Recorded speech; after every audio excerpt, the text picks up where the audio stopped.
আসসালামু আলাইকুম প্রিয় ভাই ও বোনেরা।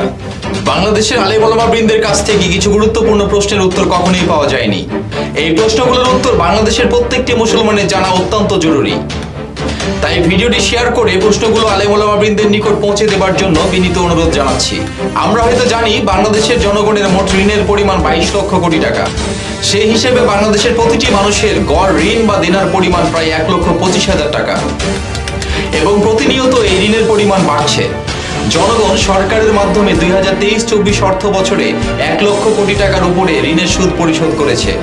অর্থাৎ কেবল ঋণের সুদ পরিশোধের জন্য বাংলাদেশের প্রত্যেকটি মানুষ ওই বছরে গড়ে 5,780 টাকা করে ব্যয় করেছে।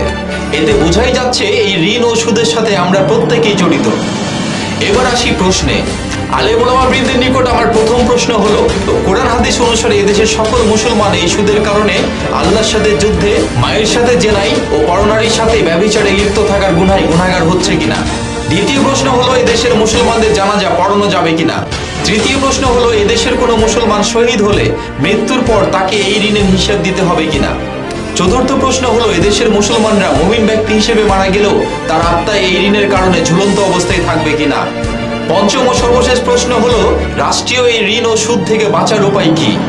এই বিষয়ে আলেম ওলামা বৃন্দের মতামত সহ পূর্ণাঙ্গ ভিডিও খুব শীঘ্রই প্রকাশ করব ইনশাআল্লাহ। সে পর্যন্ত সবাই ভালো থাকবেন। জাযাকাল্লাহু খাইরান।